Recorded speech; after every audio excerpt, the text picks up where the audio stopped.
ვარდებიდან მეხუთე პრემიერ-მინისტრის დანიშვნა სწორედ იმ კვირაში მოხდა, როცა ოპოზიციამ მემორანდუმით გააფორმა მოთხოვნა საქართველოს პრეზიდენტის გადადგომასა და ვადამდელ არჩევნებზე საღამო მშვიდობისა. მოგესალმებით ყველას, ვინც გვიყურებს საქართველოში და საქართველოს ფარგლებს გარეთ. ჩვენს ქვეყანაში განვითარებული პროცესების კვალდაკვალ პირდაპირ ეთერშია პოლიტიკური კვირა. თქვენი პოლიტიკური განწყობისთვის მე ვიზიარებ სააკაშვილის მწუხარებას, მას გადადგომა მოუწევს. ჩვენ ვიწვევთ მთელ ერს და მთელ ქვეყანას, რომ გაერთიანდეს ამ მოთხოვნით. ეს ლევან გაჩეჩილაძეა. ჩემი პრეზიდენტობის ბოლოვა და 2013 წელს სრულდება. 2013 წლიდან მე აღარ ვიქნები პრეზიდენტი. ეს კი მიხეილ სააკაშვილია. როგორ ფიქრობთ, ვინ მოიგებს ამ ბრძოლას? ხელისუფლება თუ ოპოზიცია, რომელმაც წინა რაუნდი წააგო? ასეც დავასათაურე დღევანდელი გადაცემა 2009 თუ 2013, როდემდე იქნება პრეზიდენტი მიხეილ სააკაშვილი. გაბატონდა თუ არა ხმები სააკაშვილის და მგალობლიშვილის დაპირისპირებაზე ვარდების რევოლუციიდან დღემდე საქართველოს მეხუთე პრემიერ-მინისტრი ჰყავს. მოგესალმებით. ეს ხალხო უდიდესი ტრაგედია. დაღუპულია საქართველოს პრემიერ-მინისტრი ბატონი ზურაბ შონია.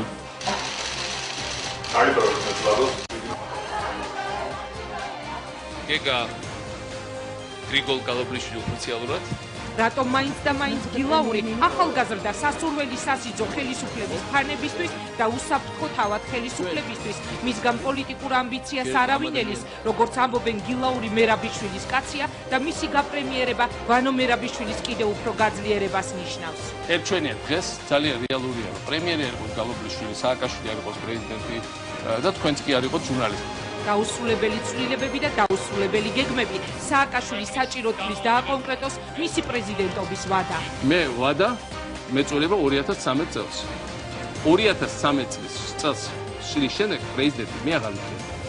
იქნება თუ არა მიხეილ სააკაშვილი პრეზიდენტი ვადის ამოწურვამდე, ოპოზიცია პირობასდებს, რომ ახალ ბრძოლას მოიგებს. ბრძოლა დაიწყო, სტარტი აღებულია, მაგრამ მემორანდუმზე, რომლითაც პრეზიდენტის გადადგომა და ვადამდელი არჩევნების მოთხოვნა განისაზღვრა, ყველა ოპოზიციონერის ხელმოწერა არაა. როგორ აპირებს ოპოზიცია სააკაშვილის წინააღმდეგ ომის მოგებას?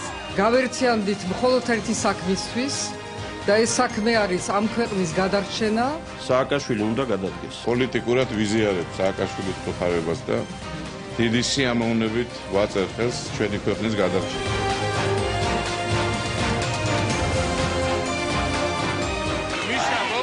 მას სააკაშვილთან ბრძოლის ძალიან დიდი გამოცდილება აქვს და ასევე ძალიან დიდი გამოცდილება აქვს სააკაშვილთან მოლაპარაკებებშიც.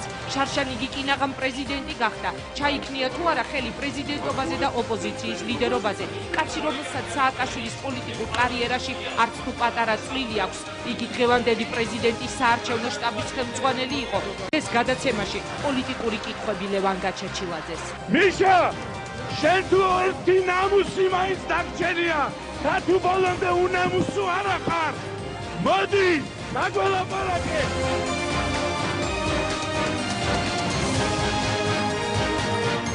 როგორ ხდება ხელისუფლება ოპოზიციის გააქტიურებას და რა პასუხი ექნება გადადგომასა და არჩევნების დანიშვნაზე, თუ ხალხი ქუჩაში გამოვა? რატომ ხდებით ყოველდღიურად პრეზიდენტის პირდაპირ ეთერის მოწმეები?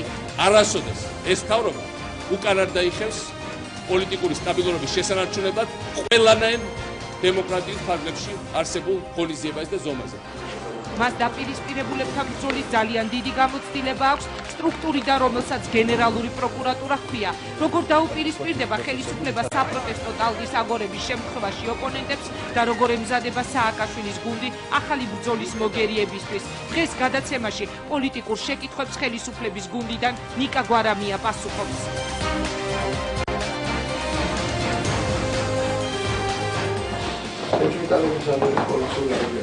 ამ კვირაში რამდენჯერმე ისევ გავხდით ტელედაპატიმრებების მოწმე. შეიძლება თუ არა პოლიტიკური სიტუაციის გამწვავების პარალელურად კვლავ გახშირდეს დაპატიმრებები და კიდევ ერთხელ ვიტყუოთ პირდაპირ ეთერში ისეთი სურათი, რაც არაერთხელ გვინახავს ვარდებიდან დღემდე.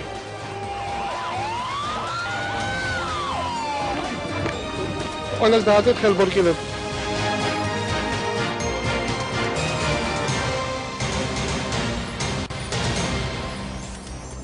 არასოდეს ეს მთავრობა უკან არ დაიხევს პოლიტიკური სტაბილურობის შესანარჩუნებლად ყველანაირი დემოკრატიის ფარგლებში არსებულ ღონისძიებასა და ზომაზე. Ამ კვირაში მიხეილ სააკაშვილის ამ განცხადებამ ბევრს წელიწად ნახევრის წინ გიგა ბოკერიას მიერ გაკეთებული პოლიტიკური მინიშნება თუ მუხარა გაახსენა, ვინმეს ღმერთი არ გაგიწყრეთო. რას ნიშნავს, როცა ქვეყნის პრეზიდენტი საჭირო თვლიში და პოლიტიკურ სიტუაციაზე საუბრისას დააკონკრეტოს, რომ დესტაბილიზაციას არ დაუშვებს და რას ნიშნავს დემოკრატიული ზომები და ღონისძიებები ხელისუფლებისთვის, თუ საპროტესტო გამოსვლები დაიწყება, როგორც ამას ოპოზიცია გვპირდება.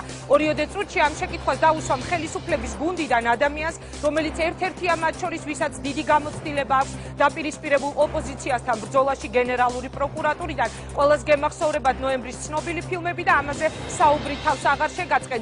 იგი დღეს განათლების მინისტრია და ალბათ ასევე პასუხი ექნება გავრცელებულ ინფორმაციაზეც, რას ნიშნავს ხმები, რომ საქართველოს მთელ რიგ სკოლებს მიუვიდათ ვანო მერაბიშვილის სპეციალური წერილი, სადაც საუბარია კრიმინალთან ბრძოლის გაგრძელებასა და სკოლების თანამშრომლობაზე შინაგან საქმეთა სამინისტროსთან. რას ნიშნავს და რატომ დაიწყო ისევ ტელედაპატიმრებები ამ კვირაში? შესაძლებელია თუ არა ეს ყველაფერი ერთგვარად შიშის ათესვის მომენტს უკავშირდებოდეს ოპოზიციის მიერ გამოცხადებული ახალი პოლიტიკური ბრძოლის წინ, რომ ვინმემ არ გაბედოს და არ ჩაებას ხელისუფლების გადადგომის მოთხოვნით პროტესტი. ნიკა გვარამიას წარმოგიდგენთ სტუდიაში 2009 თუ 2013 წელი. რა სიტყვის ჩვენი გადაცემის პირველი სტუმარი ბატონო ნიკა, ძალიან დიდი მადლობა გადაცემაში მონაწილეობისთვის, გთხოვთ დაბრძანდეთ.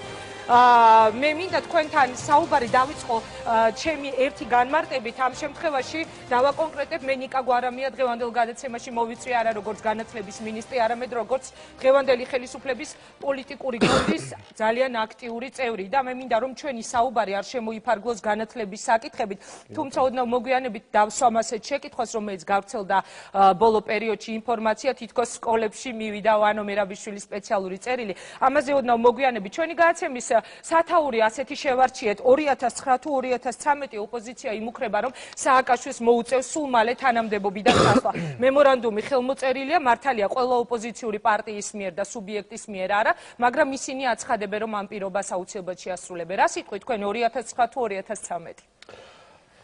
მე ვფიქრობ, ამოსავალი წერტილი ყველაფერთან დაკავშირებით, რა პოლიტიკურ პროცესებთან დაკავშირებით, რომელიც ქვეყანაში მიმდინარეობს, არის არა ის, ვინ რომელ წლამდე არის ხელისუფლებაში, ვინ არის ხელისუფლებაში და ასე შემდეგ. ამოსავალი წერტილი არის რა მიზნებს ისახავს ქვეყანაში არსებული პოლიტიკური სპექტრი იმისათვის, რომ ქვეყანა მიცხოვროს უკეთესად, იმისათვის, რომ ქვეყანამ გაუძლოს მის წინაშე მდგარ გამოწვევებს.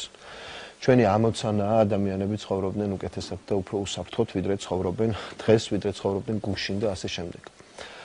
დღეს საქართველოს ძალიან სერიოზული საფრთხეების და გამოწვევების წინაშე დგას, ეს ერთმნიშვნელოვნად ასეა. რუსეთი, რომელიც შედის პოლიტიკური და ეკონომიკური მათ შორის კრიზისის ძალიან მწვავე ფაზაში, ბუნებრივია ეცდება აუცილებლად, რომ გამოსავალი შიდა ენერგიას აპოვნინოს სხვა ფაქტორებზე და ეს დიდი მუხტი, რომელიც აუცილებლად დაგროვდება, იმიტომ რომ პრაქტიკულად ქვეყნის ეკონომიკური სისტემა არის ჩამოშლის პირას, გადაიტანოს სხვა მიმართულებებით, ეს არის ძალიან დიდი სხვა მიმართულებებით, ანუ კვლავ დაიწყოს ომი საქართველოს. მე ესე რადიკალურად ამას არ ვიტყოდი, თუმცა ბუნებრივია, რომ თეორიული საფრთხე ამის არსებობს, მაგრამ მსოფლიო თანამეგობრობა აბსოლუტურად განსხვავებულად უყურებს უკვე რუსეთს, როგორც ცნობილი, ასე ვთქვათ, მოვლენების შემდეგ, მას შემდეგ, რაც მან იომა საქართველოსთან, იმისათვის კი არა, რომ ახალგორი და კოდორი წაერთმია, იმისათვის, რომ საქართველო დაეპყრო. ამას უსვამ ხაზს. რაც შეეხება იმას, რა ამოცანები გვაქვს ჩვენი ამოცანა არის სტაბილური განვითარების პირობებში უზრუნველყოთ ის, რომ საქართველოში სრული მოცულობით არ შემოადგას ფეხი მსოფლიო ეკონომიკურმა კრიზისმა. იგივე თქვენ ძალიან კარგად ინფორმირებული ხართ და ბევრი ადამიანი ძალიან კარგად ინფორმირებულია, პრაქტიკულად მთელი საქართველოს მოსახლეობა, რა ხდება დღეს მსოფლიოში, მათ შორის განვითარებულ მსოფლიოში. მაგრამ მსოფლიო კრიზისი ისე ხშირად ახსენებს, მაპატიეთ ბატონო ნიკა, ხელისუფლება თითქოს ამითი ხალხს ეუბნება, რომ აი ოპოზიცია იქნება, მოდი ძალიან ისე ბანალურად შეიძლება გამომივიდეს, მაგრამ ოპოზიცია იქნება უნამუსო. ოპოზიცია იქნება ძალიან ცუდი, თუ კი ამ ფინანსური კრიზისის პირობებში დაიწყებს საპროტესტო მიტინგებს. სხვა თემა ისინი ამას რამდენად მოახერხებენ, ამაზე მე ლევან გაჩეჩილაძესთან დავსვამ. მოდით პირდაპირ გეტყვით. აბსოლუტურად სხვა თემაა, როგორად შევაფასებთ ჩვენ ოპოზიციას თუ ის დაიწყებს გამოსვლებს. თუ არა, ისინი პირობდებენ, რომ ამას რა მნიშვნელობა აქვს, მე რას გადააყენებენ ვფიქრობ, როგორი იქნება უნამუსო იქნება თუ განსხვავებული, საკუთარ თავზე რას ფიქრობს ოპოზიცია, ამასაც მეორე ხარისხოვანი მნიშვნელობა აქვს ამ შემთხვევაში. ჩვენი ამოცანა არის საქართველოში არ შემოვიდეს ღრმად ის ეკონომიკური კრიზისი, რომელიც არის დღეს მსოფლიოში.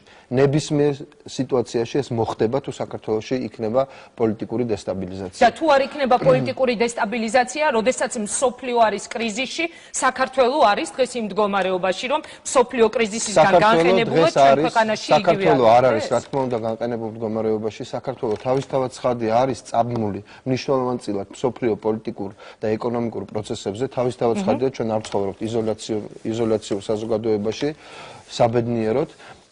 თუმცა არის ქვეყნები, რომლებმაც მოახერხეს ამ ეტაპზეც და მათ შორის არის საქართველოც ამ ქვეყნებშიც ასევე საბედნიეროდ მოახერხეს თავი დაეღწიათ ძალიან მნიშვნელოვანი პრობლემებისგან, საბანკო სისტემის ჩამოშლისგან, ეკონომიკური დეფოლტისგან, ფულადი რესურსების, ფულის ერთეულის ჩამოშლისგან. არიან ქვეყნები, ვინც ეს მოახერხა და საქართველო არის მათ შორის.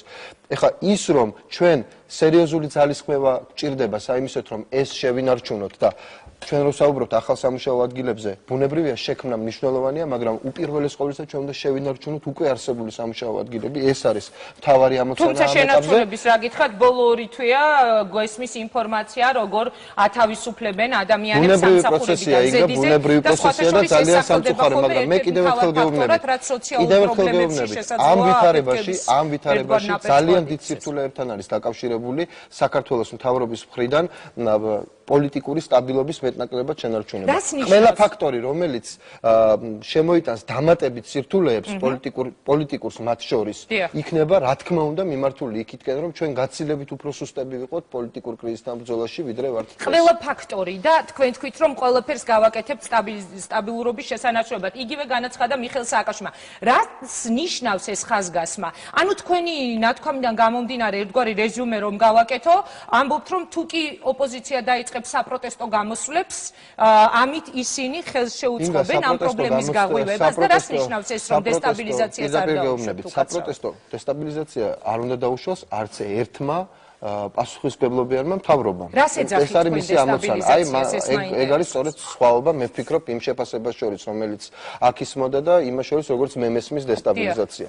დესტაბილიზაციაში ჩვენ გულისხმობთ იმას, რომ სახელმწიფო გადატრიალების მცდელობა, რომელიც მე იმედი მაქვს, რომ არ იქნება, იმიტომ რომ პასუხისმგებლობით მოეკიდებიან ამას მათ შორის ოპოზიციური ძალები, არ იქნება დაშვებული. ეს არის სრულიად ბუნებრივი განცხადება დამეთანხმებით მთავრობის წარმომადგენლის მხრიდან. რაც შეეხება საპროტესტო გამოსვლებს, ვინმე ფიქრობდეს, ახლა შეთქმულების თეორია კვლავ მოდაში, რომ სახელმწიფო მოდით ერთი პატარა ამონალიდი. რაც შეეხება მე დავასრულებ უკაცრავად, რაც შეეხება იმას, რომ შესაძლოა იყოს საპროტესტო გამოსვლები, ეს არის დემოკრატიული პროცესის ნაწილი და მე ამაში არაფერს ტრაგიკულს არ ვხედავ. პირდაპირ გეტყვით, იყო ძალიან ბევრი საპროტესტო გამოსვლა, რომელიც საქართველოს ხელისუფლების მხრიდან აღქმული იქნა ადეკვატურად. და არაფერი არ მოყოლია ამ საპროტესტო გამოსვლებში. იყო 7 ნოემბერი. მაგრამ მოდით ერთად მოვისმინოთ და მე შემდეგ დაგისვამთ კითხვას სწორედ ამ ღონისძიებებსა და ზომაზე თუ შეიძლება. კი ბატონო. მას დაყენებულია უმძიმესი კორუფციული ბრალდეები. ეს მათი ჩვეული არჩევანია, განსაკუთრებით რეალურად ისინი კარიერას გადაარჩენ და ეს მათი პრობლემაა. მაგრამ რამდენიც ამ ცდილობა რომ ვინმე პოლიტიკას ამოფარებოდა. რომელიც დააპირეს რომ დაანთოს სესხლი დათანმელი გარედან ვიღაცა და ტერმინებს გამოიყენება, მაგრამ გუშინ რამოდენიმეჯერ მოვისმინეთ, ღმერთი არ გაუწყრეს ვინმეს.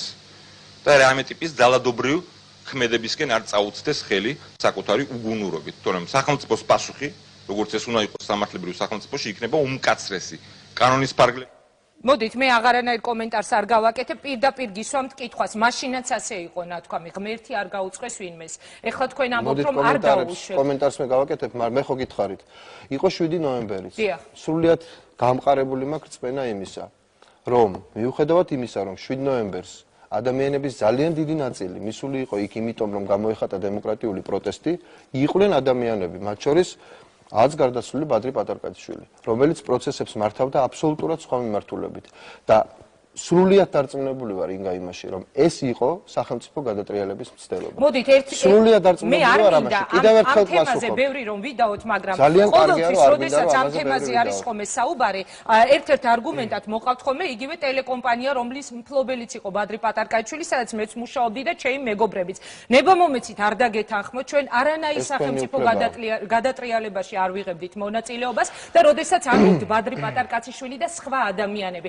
იქნებ დამიკონკრეტოთ ბატონო ნიკა, მე გავიხსენებ რომ თქვენ იყავით ამ დროს გენერალური პროკურორის მოადგილე და ცნობილი ფილმები, იქ სხვა ადამიანები იყვნენ დასახელებულნი. რატომ არავინ არ დააპატიმრეთ თუ კი ისინი სახელმწიფო შეთქმულებაში იყვნენ? არასწორი ინფორმაცია გაქვთ, ფილმი ხაზგაუსვავ, რომელიც გენერალური პროკურატურის წარმომადგენლის ამ შემთხვევაში გენერალური პროკურორის მოადგილის მონაწილეობით იქნა გაკეთებული. იმ ფილმში იყო საუბარი იმ საფრთხეებზე, რომელიც იყო ბადრი პატარკაშვილის მხრიდან ინსპირირებული. შემდგომ ამ ფილმში გაჟღერებული ინფორმაციები უტყუარად დადასტურდა ხასუსვამ იმ მტკიცებულებებით, რომელიც შემდგომში იქნა მოპოვებული გულისხმობ კოდუა პატარკაშვილის, ასე ვთქვათ, საუბრებს და აბსოლუტურად დაზუსტებით შემიძლიათ გითხრათ და დღესაც აბსოლუტურად მყარი ვარ ამ რწმენაში. ჩვენ მაშინ საქმე ჰქონდა სახელმწიფო გადატრიალების მცდელობასთან, რომელსაც სახელმწიფო თავისთავად ცხადია არ დაუშვებს.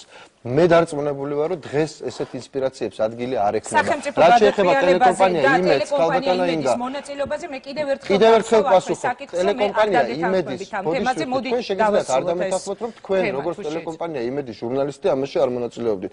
მაგაში მეც ეთანხმები. არც ჩემი კოლეგები ვინც იქ მუშაობდნენ. ვინ დაადანაშაულა ბოდიშ ვიხდით თქვენი კოლეგები? არა, როდესაც არის საუბარი ბადრი პატარკაშვილზე, ავტომატურად ებმება ხოლმე ეს. ეხლა რაც შეეხება იმას, ვინ არის დაპატიმრებული, ვინ არა. თქვენ ნახეთ იქ ვიზეც იყო საუბარი, მე არა მაქვს პოლიტიკურ ფიგურებზე ლაპარაკი, რომელთა ჩანაწერები იქნა გაშვებული იმ უწყების მიერ, ვინც მოიპოვა ეს ჩანაწერები და მოიპოვა ლეგალურად და მას ჰქონდა უფლება, რომ ეს ჩანაწერები ეცნობებია საზოგადოებისთვის, თუმცა მე არ მინდა ეხა რეფლექსია ამ საკითხში და წარსულში ჩაღრმავება, ერთ რამეს ვიტყვი უბრალოდ.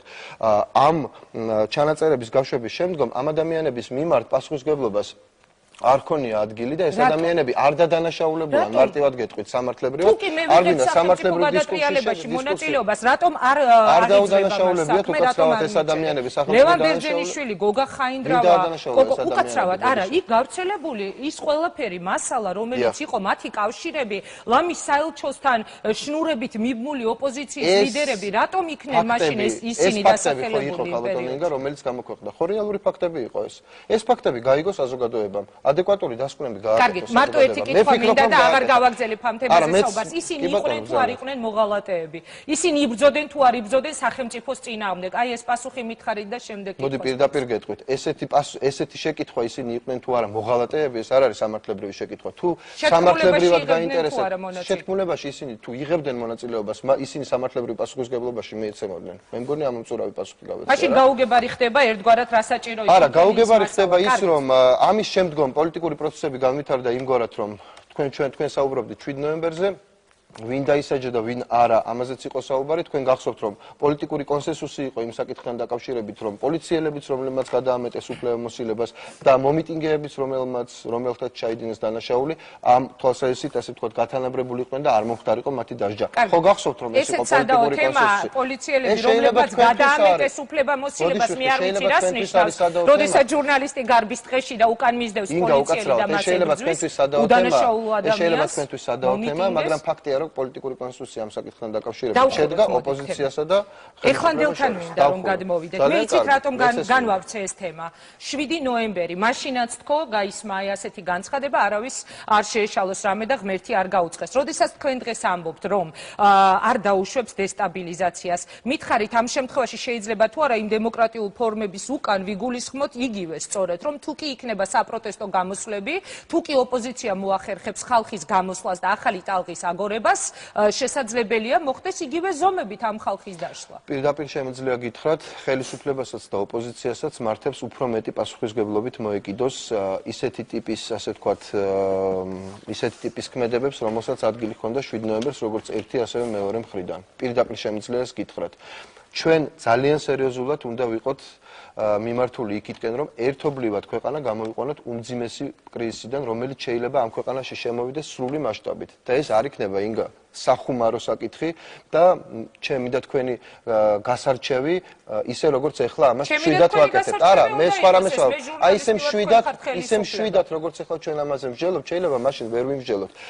წარმოდგენაც კი მიჭირს იმისა, საქართველოში რომ დაიწყოს ისეთი პოლიტიკური კრიზისი, უკაცრავად ეკონომიკური კრიზისი, როგორიც არის ეხლა მაგალითად უკრაინაში და ძალიან წუხوار ამის გამო მაგალითად რუსეთში რა შეიძლება ამან მოიტანოს საქართველოში. ეს არის 10,000-ობით დაკარგული სამუშაო ადგილი, 10,000-ობით შემოსავლის გარეშე დარჩენილი ოჯახი. ეს არის ძალიან დიდი პრობლემა და ჩვენი ამოცანა არის ეს და ჩვენ მგონია რომ ქვეყნის გადარჩენა არის ამაში განსხვავებით იმ ადამიანებისგან, რაც ახლა მე მოვისმინე რომ ქვეყნის გადარჩენა არის რაღაცა არ ვიცი რა ქვია სააკაშვილის გადადგომაში და მემორანდუმის ხელის მოწერაში. აი თქვენ ამბობთ 10,000-ობით სამუშაო ადგილი, 10,000-ობით სამუშაო ადგილი აქამდეც დაკარგა ძალიან ბევრმა ადამიანმა ამ ქვეყანაში. არა აქვს ხალხს თქვათ მიზეზი ბატონო ნიკა ასეთი კითხვა მინდა დაგისვათ რომ დღეს თუნდაც აი ამ საფრთხის მიუხედავად რაზეც ახლა თქვენ საუბრობთ ისინი გამოვიდნენ ქუჩაში. მოდით მე ძველ თემებს არ შევეხები შეგნებულად. უბრალოდ ისე შეგახსენებ სასამართლოების თემას, ადამიანის უფლებების თემას, ცნობილი მკვლელობების თემას, იგივე იმ პოლიტიკას რაც კი ხორციელდებოდა თუნდაც დღემდე. მე სპეციალურად თქვი არ შევეხები თქო იმ ძველ თემებს. არ გამოსულან ინგა ადამიანები ამის გამო ქუჩაში, არ გამოუხატავთ თავისი პროტესტი. არა, ამას გეკითხებით, არა, ადამიანებს გამოსვლის საშუალება. დღესაც გრძელდება ადამიანებს გამოსვლის საშუალება ქუჩაში საპროტესტო აქციით რა თქმა უნდა აქვს. ეს როგორ შეიძლება ვინმე მოარყოს. ეს არის ჩვეულებრივი დემოკრატიული პროცესის ნაწილი და მე საქართველოს მიმაჩნია დემოკრატიულ ქვეყნად. ამიტომ ამას ნამდვილად არ ვუყურებ როგორც რაღაცას ვთქვათ რიგიდან გამომავალს. ნამდვილად არ არის ეს ასე. აბსოლუტურად ჩვეულებრივი ამბავია ეს. უბრალოდ მე სხვა რამეზე მინდა ხაზგასმა გავაკეთო და მე არ მგონია რომ ეს ძალიან გაუგებარი იყოს. ჩვენ ვდგევართ ძალიან სერიოზული ეკონომიკური საფრთხეების წინაშე. საბედნიეროდ ჩვენ ვახერხებთ იმას, რომ ეს ეკონომიკური საფრთხეები არ არის რეალიზებული ბოლომდე საქართველოში. საბედნიეროდ ჩვენ ამას ვახერხებთ იმის გამო, რომ პოლიტიკური სტაბილურობა გვაქვს. საბედნიეროდ ვახერხებთ იმის გამო, რომ სოციალური დაკვეთა ნამდვილად არ არის ის, რომ დღეს მოხდეს კონსოლიდაცია ოპოზიციური ცალკეული ოპოზიციური ძალების. მე დარწმუნებული ვარ, რომ საზოგადოების დაკვეთა ამაზე. მე ესე მგონია თქვენი აზრი გაქვთ ოპოზიციური ძალების თავში, მე ჩემი აზრი მაქვს. მე დარწმუნებული ვარ, რომ მათ შორის სოციალურ კვლევებს, მათ შორის ადამიანების განწყობილებებს, მე მაქვს ურთიერთობა ძალიან ბევრ ადამიანთან. დღეს საზოგადოებრივი დაკვეთა არ არის ხელისუფლების დამხობა. დღეს საზოგადოებრივი დაკვეთა არის ის, რომ ხელისუფლებამ ყველაფერი გააკეთოს იმისათვის, რომ ადამიანებმა იცხოვრონ უკეთესად. ჩვენ ვცდილობთ, რომ ამ საზოგადოებრივ დაკვეთას ვუპასუხოთ ადეკვატურად. რა შეეხება ოპოზიციას, ბატონო, ოპოზიციას მართებს უფრო მეტი მუშაობა იმაზე, რომ შესთავაზოს უკეთესი ალტერნატივა საზოგადოებას საკუთარი სახით და არა მუშაობა იმაზე, რომ საზოგადოება აანთოს, ასე ვთქვათ, დაატრიალოს ასე ვთქვათ, ბოდიშვიხტი ამ სიტყვისთვის ქარის რომელიც ესე ვთქვათ, არაფრის მომტანი არ არის, გარდა იმისა, რომ საზოგადოებას ემოციურ ფონს კიდევ უფრო მეტად უმწვავებს და თამაშობს მის სუსტ წერტილებზე. ქარის მუშაობა მართებს ოპოზიციას იმაზე, რომ ჩამოაყალიბოს მწყობრი, სტაბილური ალტერნატივა. მე იმედი მქონდა, რომ ეს მოხდებოდა მას მერე, რაც ძალიან ცუდი გამოცდილება დააგროვეს იმისა, ზუსტად იგივე ფორმებით მოქმედების შედეგად, რა ფორმებითაც დღეს მოქმედებენ. მე მქონდა ასე ვთქვათ იმედი, რომ ეს აღარ მოხდებოდა და გაკეთდებოდა ადეკვატური დასკვნები. თქვენ სხვათა შორის ბრძანეთ კიდევაც, რომ იყო ასეთი პრეცედენტი და ოპოზიცია დამარცხდა, დაამარცხა ქართულმა ხალხმა. ხელისუფლებამ კი არა, ქართულმა ხალხმა, რომელმაც უთხრა, რომ მისთვის მნიშვნელოვანი არის კონსტრუქციული, გასაგები, პროდუქტიული ალტერნატივის ნახვა. ოპოზიციის გასაგონად, აი ეს არის ხელისუფლების დასკვნა, თუ რატომ ვერ მოიგო ოპოზიციამ პირველი რაუნდი. თქვენ წეგამ ბრძანეთ, რომ ხალხმა დაამარცხა. არჩევნები. კარგით, მოდით ერთ კითხვას დაგისვამთ. აი, ჩვენ ხალხის გამოსვლებზე ვსაუბრობთ, მე წეგამ თქვი, რომ სპეციალურად თქო ძველ თემებს არ შევეხები. თუ კი იგივეს ხედავს ადამიანი, რაც ხდებოდა მანამდე, რამაც გამოიყვანა ქუჩაში, ერთი ისტორია მინდა შეგახსენოთ. ალბათ ეს თქვენ გეცოდინებათ. ჩვენ ხო ვსაუბრობთ ვაზაგაშვილზე, რობაქიძეზე, ასე შემდეგ, სანდრო გირგლიანზე. მე ამ თემებზე აღარ გთხოვთ კომენტარს. არც თუ ისე დიდი ხნის წინ გიორგი გამცემლიძე, ასეთი ახალგაზრდა კაცი, იქნა მოკლული პატრულის მიერ. ეს სკანდალი რაღაცნაირად მაინც და მაინც არ გახმაურებულა. ითქვა, მაგრამ ისე რა. ადამიანი, რომელიც აღმოჩნდა, რომ იყო შეუიარაღებელი, რომელსაც გაეკიდა პატრული, რომელიც ჩაცხრილეს მანქანაში და პატრულს, რომელიც ალბათ იყო გათამამებული ნულოვანი ტოლერანტობიდან გამომდინარე ან რაღაც ასეთი, მიუსაჯეს მხოლოდ 2 წელი და 2 პირობითი. აი რა სიტყვით. როცა ადამიანებს ესმით, რომ ასეთი ისტორიები ხდება, ავტომატურად პროტესტის გრძნობა არ ჩნდება, ბატონო ნიკა. სპეკულაცია ბოდიშვიხტი ამ სიტყვის. სპეკულაცია ჩემი მხრიდან? სპეკულაცია ხა ცუდი რაკურსით არ ვამბობ, ანუ მე ამბავი მოგიყევით, ძალიან ტრაგიკული ამბავი ახალგაზრდა კაცისა. გეთანხმებით, რომ ეს არის ძალიან ტრაგიკული ამბავი და დანაშაული პოლიცია. მე ნამდვილად ვერ შევაფასებ, იმიტომ რომ საქმის დეტალები ესე დაწვრილებით არ ვიცი, რის საფუძველზე გაკეთდა ესეთი დასკვნა სასამართლოს მიერ და რა ხდებოდა საქმეში, ნამდვილად ვერ ავიღებ პასუხისმგებლობას, რომ კომპეტენტურად ამაზე მიმსჯელებ, იმიტომ რომ მართლა დეტალები არ ვიცი. მე პირდაპირ გეტყვით, რა თქმა უნდა, საზოგადოებას აქვს უფლება აღშფოთდეს ამ ფაქტით, აქვს საზოგადოებას ამის უფლება და ამ უფლებას ეს უფლება არავის არ შეუზღუდავს დღემდე. რატომ მისვავთ ასეთ შეკითხვას, უბრალოდ ეს ვერ არა, მე უბრალოდ გისვამ ვინმე ამბობს იმაზე, რომ ამაზე საუბრის უფლება არ აქვს თქვენ მაგალითად მე გისვამ იცით რატომ ამ შეკითხვას, რომ თქვენ როცა ამბობთ, რომ ხალხი უნდა გამოვიდეს თუ არა, ოპოზიციამ ეს უნდა გააკეთოს თუ არა, როცა ხალხში არის ერთი და იგივე კითხვები, მე შეგახსენეთ ამბები, რომელიც იყო ნოემბრამდე გახმაურებული და ამბები, რომელიც ნოემბერში გამოსვლაზე გაცილებით უფრო პროდუქტიული შესაძლებლობები არსებობს ხელისუფლებაზე ზეწოლისა. ეს არის არჩევნები და შეგახსენებ ეს ხალხი კი არ ითხოვს არჩევნებს, ითხოვს ერთი წამით. ძალიან დიდი სხვაობაა ხალხსა და ოპოზიციურ ძალებს შორის, რომელმაც მოაწერეს. არა, რატო არიან ხალხი და ოპოზიცია? არც ხალხი და ხელისუფლება არ არიან ერთი და იგივე. ხალხის მოთხოვნას არ შეიძლება გამოხატავდეს არც ერთი პარტია, მაგალითად სახელმწიფო პარტია და არც ბევრი წვრილი ოპოზიციური პარტია თუ მსხვილი ოპოზიციური პარტია. გამოსვლა რა შუაშია ქალბატონო ინდა? გამოსვლა ხელისუფლებამ რო ყურად იყოს განცხადებები და ვადამდელი არჩევნები, ეს ორი განსხვავებული რამ არის. მე ვფიქრობ, რომ ერთი ადამიანის სამართლიანად გამოთქმული პროტესტიც უნდა იყოს ყურად ხელისუფლებამ. რაც შეეხება რამდენი ადამიანი უნდა გამოვიდეს იმისათვის, რომ ვადამდელი არჩევნები იყოს, მოდით მე სხვანაირად შეგიტრიალებთ კითხვას. რა რეზულტატით უნდა დამთავრდეს არჩევნები, რომ ოპოზიცია მუდმივად რიგგარეშე არჩევნებს არ ითხოვდეს? რა უნდა მოხდეს საქართველოში ისეთი, რომ რიგგარეშე არჩევნები არ უნდადეს იმ რამდენიმე პარტიას, რომ მათ ალბათ არ უნდა კონდეს თვითონ უნდა გაიმარჯვონ არჩევნებში, ქალბატონო ინდა. ეს არის მათი განცდების, მათი მოთხოვნების, მათი სურვილების მთავარი წინაპირობა. ჩვენი სურვილების მთავარი განმაპირობებელი ეს არის ადამიანების საჭიროებები, ქართველი ხალხის საჭიროებები. დღეს ეს საჭიროებები არის იგივე რაც იყო გუშინ, მაგრამ დღეს გამოწვევები, რომელიც ამ საჭიროებებს უპირისპირდება, არის გაცილებით უფრო მეტი, ვიდრე იყო გუშინ. ჩვენ გადავიარეთ ომი რუსეთთან, ჩვენ ვართ ძალიან სერიოზული და ღრმა სოფლიო ეკონომიკური კრიზისის ასე ვთქვათ, პირას და გარკვეულწილად მისი ნაწილიც ვარ, თუმცა კარგია რომ გარკვეულწილად და შესაბამისად ჩვენი პოზიციები, როგორც მთავრობის, როგორც ხელისუფლების არის გაცილებით უფრო რთული, მაგრამ ეს არ ნიშნავს იმას, რომ ჩვენ ვალდებული არა ვართ იგივე დონით ან თუნდაც უკეთესად უზრუნველყოთ ადამიანების საჭიროებებს. ჩვენ ვართ ვალდებული, ამიტომ მე ნამდვილად გონია, რომ პასუხისმგებლობიანი მთავრობა იმ დებატებში კი არ უნდა ჩაერთოს, რომელიც აბსოლუტურად ფუჭია და აბსოლუტურად არაფრის მომტანი არ არის ადამიანებისთვის, რომლებსაც თავისი საჭიროებები აქვს, რომელთაც უნდა იცხოვრონ ღირსეულად და ჭირდებათ ამისთვის ძალიან ბევრი რამ. საზოგადოებისთვის და ადამიანებისთვის შედეგის მომტანი არის ის, რასაც აკეთებს ხელისუფლება და ის, რასაც აკეთებს ოპოზიცია პასუხისმგებლობით. ანუ როგორ აკრიტიკებს ის ხელისუფლებას, რა აკრიტიკებს ის ხელისუფლებას, ამბობს ომის შემდეგ დადგაო პრეზიდენტის გადადგო. ერთი წუთით, მოდით, რადგან არ ხავთ აქ ოპონენტი, მე ვიდავებ მათ ნაცვლად და შემდეგ უკვე ლევანდოვიჩი ოპოზიციაში. რა სიტყოდით, რომ ომი მოვიგეთ თუ წავაგეთ?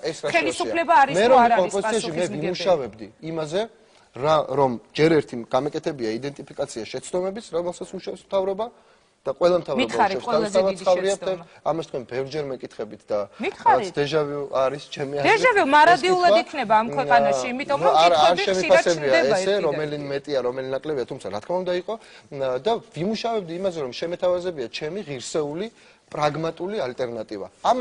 მაგრამ ეს მოითხოვს შრომას, ძალიან ბევრ შრომას, რაც როგორც ჩანს ოპოზიციის მნიშვნელოვან ნაწილს, ალბათ არა ყველას, მაგრამ ოპოზიციის მნიშვნელოვან ნაწილს მაინც და მაინც, ესე ვთქვათ, კომფორტულად არ მიაჩნია. ჩემთვის სამწუხაროდ, იმიტომ რომ შრომის უნარიანი ადამიანები იქ არიან. სხვა თემაა, რამდენად ჯერათ ადამიანებს, ან რამდენად არ ჯერათ, როცა ოპოზიციაში გადასული, თუნდაც თქვენი ყოფილი მთავარი ფიგურები ამბობენ, რომ ისინი იმიტომ წავიდნენ, რომ აი ომის შემდეგ უნდა დადგეს პასუხისმგებლობების საკითხი და ასე შემდეგ, მაგრამ ფაქტია, რომ ჩვენს ქვეყანაში მოხდა ომი.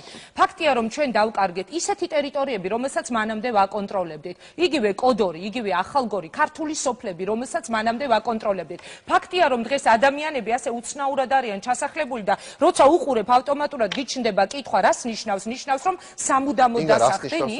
არა, აქვს ოპოზიცია. არა, ერთი წუთით უცნაურ ჩასახლებაში იცით რას გულისხმობ? ხომ არ ჩნდება განცდა იმისა, რომ ისინი მარადიულად უნდა დასახდեն სამარადჟამოდი.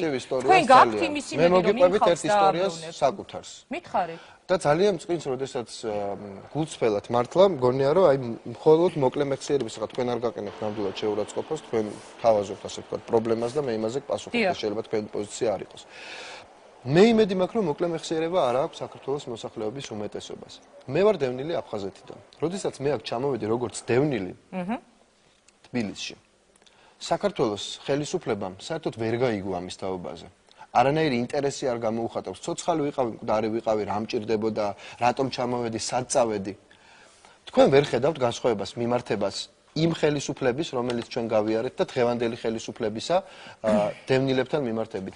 თვეების განმავლობაში ადამიანები იქნენ უზრუნველყოფილი, რა თქმა უნდა, არასაკუთარი სახლებით, რომელიც მათი ჰქონდათ, მაგრამ სახლკარით, თავშესაფრით და ელემენტარული ყოფითი პირობებით. თქვენ ვერ ხედავთ ამაში სხვაობას. მე ვფიქრობ, რომ ალბათ ხედავთ და იმედია, რომ ძალიან ბევრი რას ნიშნავს მათი იქ დასახლება, მხოლოდ ერთ რამეს ინდა. რჩებიან იქ თუ ჩვენ კიდევ გვაქვს იმედი, რომ დავიბრუნოთ. სააკაშვილმა ჩემს ერთ-ერთ გადაცემაში წინასაარჩევნოდ პირობა დადო, რომ მეორე ვადით პრეზიდენტობისას მე აღვადგენო ტერიტორიულ მთლიანობას. ეხლა მითხარით რა გეგმაა ხელისუფლების როგორ შეძლებს? მე დარწმუნებული ვარ, რომ ის ამას შეძლებს. მე ამაში დარწმუნებული ვარ. რაც შეეხება თქვენ შეკითხვას, საქართველოს გადაიტანა ომი, დაკარგა კოდორი, დაკარგა ახალგორი. და ნინო ბურჯანაძე ამბობდა, რომ მგონი ზუსტი არ იყო ის კიდევ დასახელებული რიცხვიო დაღუპული ბიჭები. ამას აბსოლუტურად არ ვეთანხმებით, ძალიან მწუხვარ, რომ ეს ფაქტი იქნა გახვევანებული ქალბატონ ნინოს მიერ, იმიტომ რომ ეს ფაქტი ჯერ ერთი არ შეესაბამება სინამდვილეს.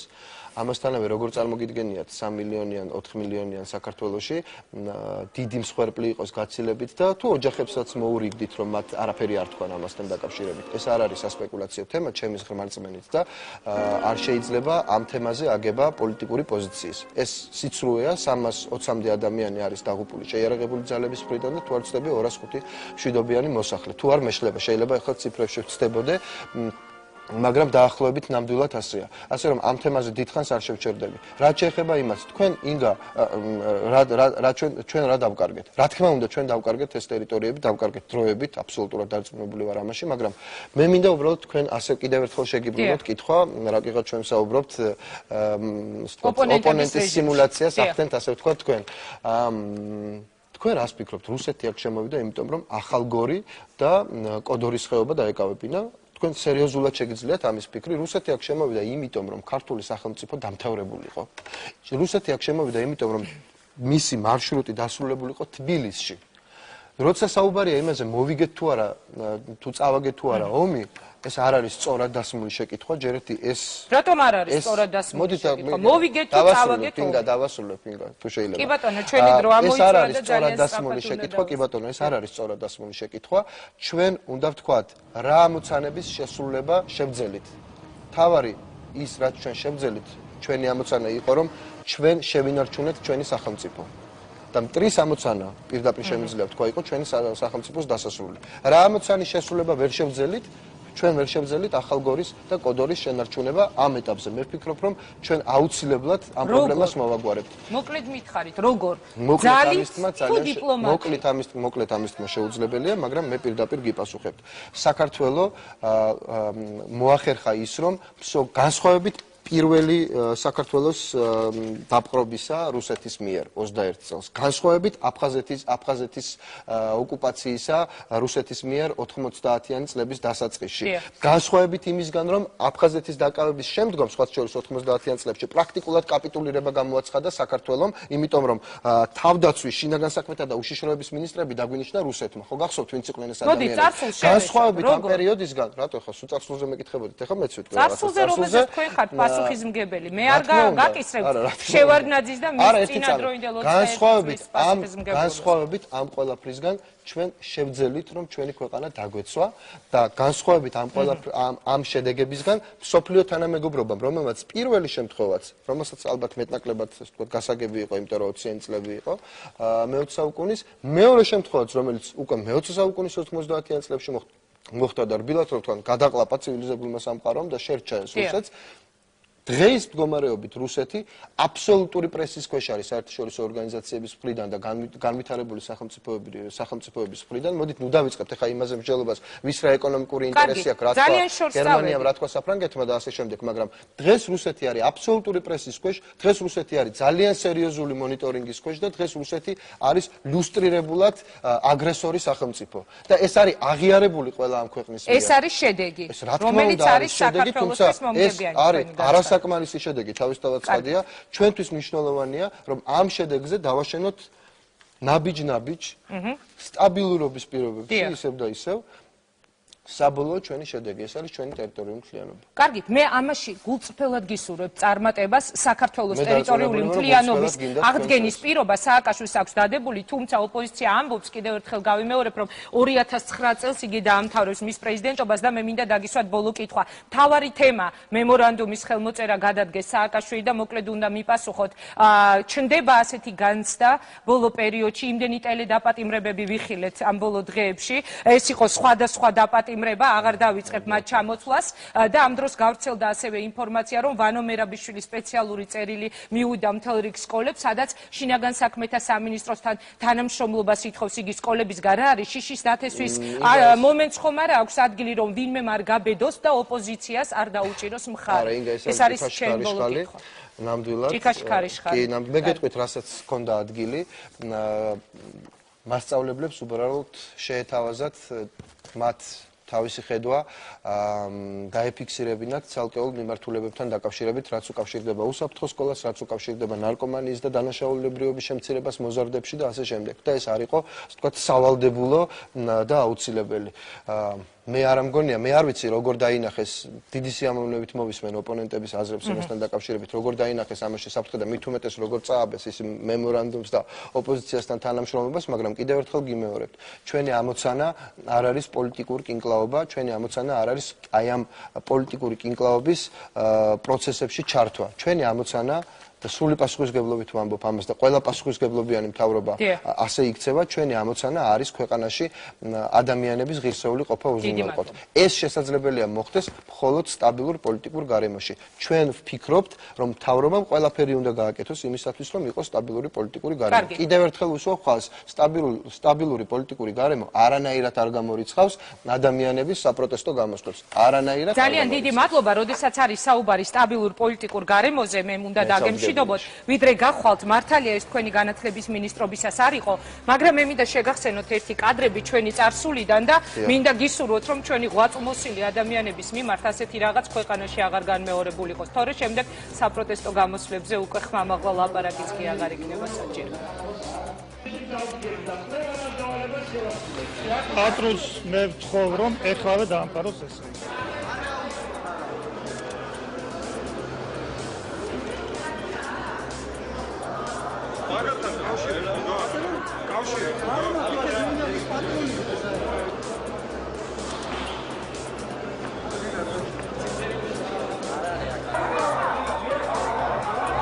მასწავლებლები, რომლებსაც სამსახურებიდან ძალიან უხეში ფორმებით უშვებდნენ, რევოლუციიდან უმოკლეს ხანში ხდებოდა, იმისთვის რომ გაეძევებინათ უნივერსიტეტის კედლებიდან, აი ასეთი ფორმით შეუსიეს მათ პატრული. აქ იყვნენ ალბათ თქვენი ლექტორებიც, ჩემი ლექტორებიც, ადამიანები, რომლებიც ძალიან მნიშვნელოვანი ნაწილია ჩვენი საზოგადოების.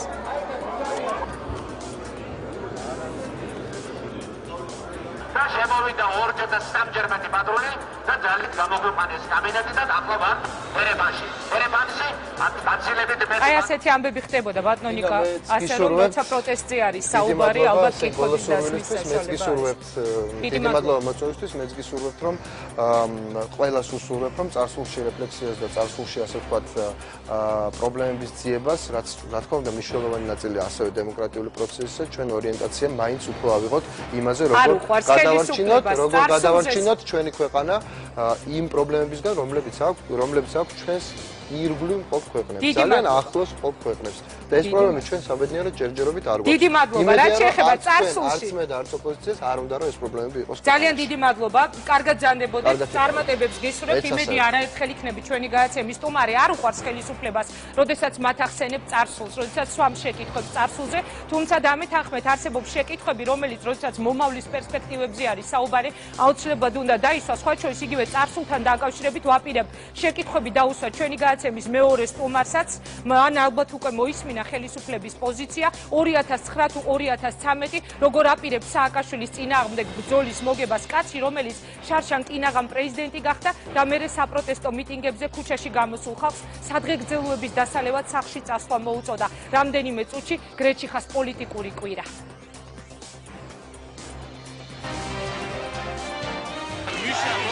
მას სააკაშვილთან ბრძოლის ძალიან დიდი გამოცდილება აქვს და ასევე ძალიან დიდი გამოცდილება აქვს სააკაშვილთან მოლაპარაკებებშიც. შარშან იგი კინაღამ პრეზიდენტი გახდა, ჩაიქნია თუ არა ხელი პრეზიდენტობაზე და ოპოზიციის ლიდერობაზე. კაცი, რომელსაც სააკაშვილის პოლიტიკურ კარიერაში არც თუ პატარა წვლილი აქვს. იგი დღევანდელი პრეზიდენტის საარჩევნო შტაბის ხელმძღვანელი იყო. დღეს გადაცემაში პოლიტიკური კითხვები ლევან გაჩეჩილაძეს. მიშა, შენ თუ ერთი ნამუსი მაინც დაგჩენია. და თუ ბოლომდე უნამუსო არა ხარ. მოდი, დაგველაპარაკეთ.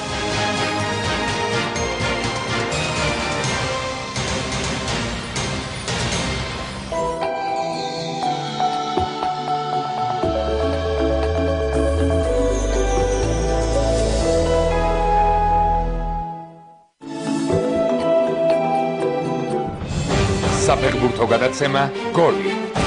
სპორტის ყველაზე პოპულარული სახეობა. ყველაზე დიდი ინტერესი და ყველაზე მეტი ემოცია. უშემოთქვიერმა უნდა იცოდეს ყველაფერი ქართული ფეხბურთის შესახებ. ყოველ ორ შაბათს 23 საათზე პირველ არხზე. საფეხბურთო გადაცემა გოლი. ლაშა დვალიშვილთან ერთად.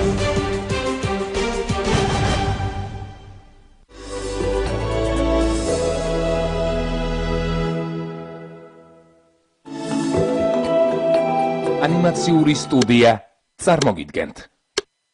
ეხლა ეს რომ ერისთავი სათვალეა და მე რომ ლევან ერისთავი გახლავართ, ეს უკვე ძველი ამბავია. ამ სათვალიდან გაცილებით ხალისიანი მოჩანს სამყარო.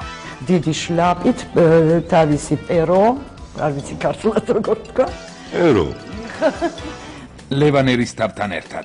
ეს გლუხოვი რა გაგვიხდა, ვაჭამოთ. დღეს ზუსტად 9 საათზე პირველ არხზე. ელნეხანო Jak тебе пришел и барашка принес.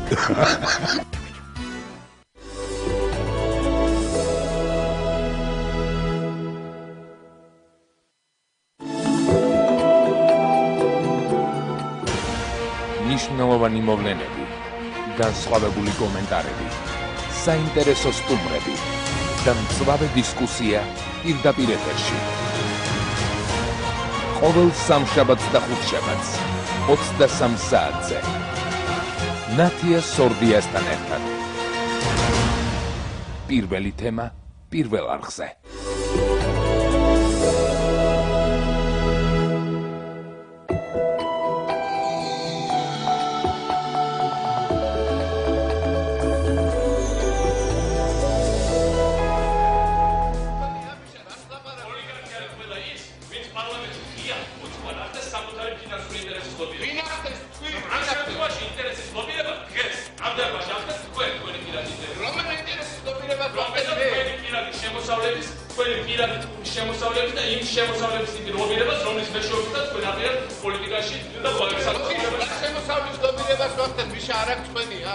სააკაშვილი ცალსახად ოპოზიციონერია და ჩემთვის სავსებით გაუგებარია რატო არის ის მთავრობის შემადგენლობაში.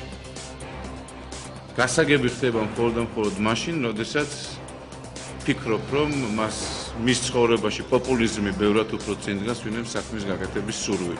აგერ დგას ჩემი ძმა, უცნობი გაგუნა არის ჩემი შვილი, გაგა გაჩეჩილაძე. ორივეს ფიცავა რომ ჩვენ გავიმარჯვებთ და გავალთ ბოლოში. უზრეობა უნდა დავთავრდეს! მიშა, შენ თუ ერთი ნამუსი მაინც დაგჩენია და თუ ბოლომდე უნამუსო არა ხარ.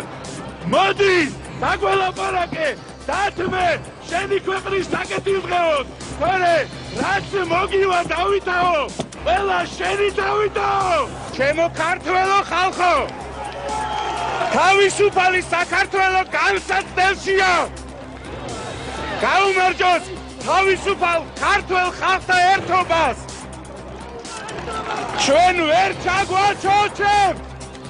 ვერა! საქართველოს ხელისუფლებას დავანახოთ ერთი რამ, რომ ჩვენ არ გვეშინია, ჩვენ ვართ ერთად.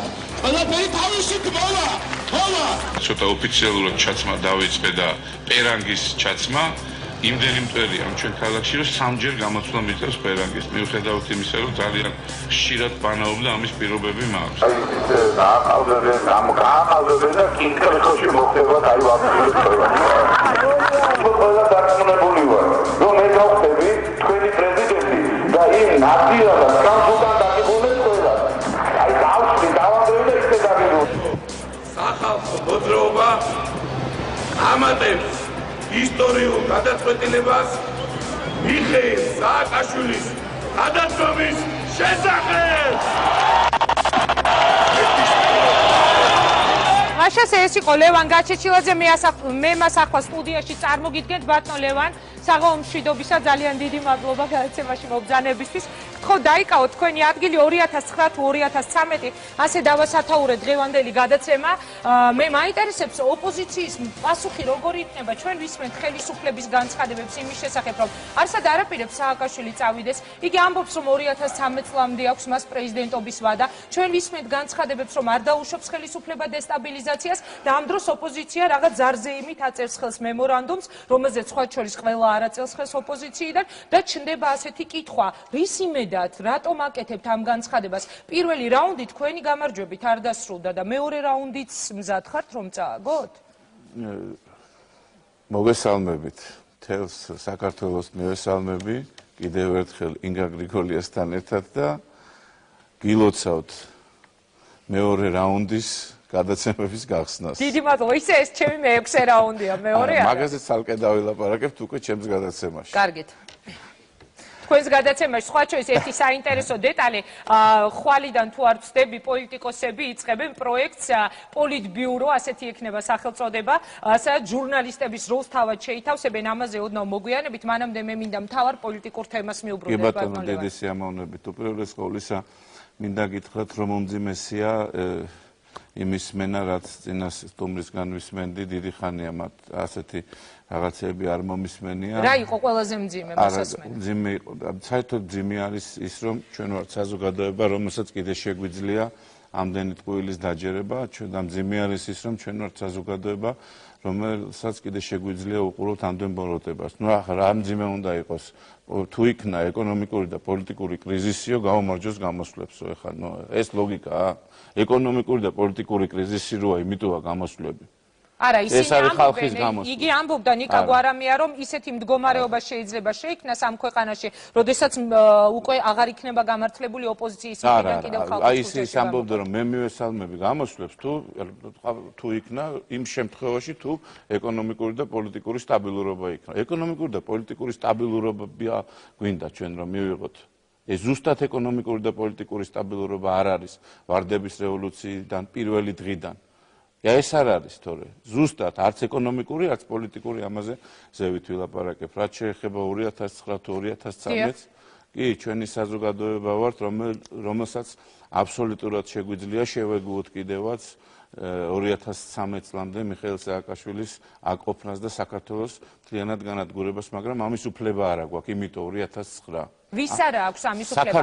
გვარამია იმასაც ამბობდა, ხალხის სახელითო ოპოზიცია რატო საუბრობს? მე ლაპარაკობ ლევან გაჩეჩილაძის სახელით და ჩემი მეგობრების სახელით, მე არ მაქვს ამის უფლება, იმიტომ რომ მე ვუყურებ, რომ ყოველი დღე საქართველოსთვის ეს არის უმძიმესი დღე.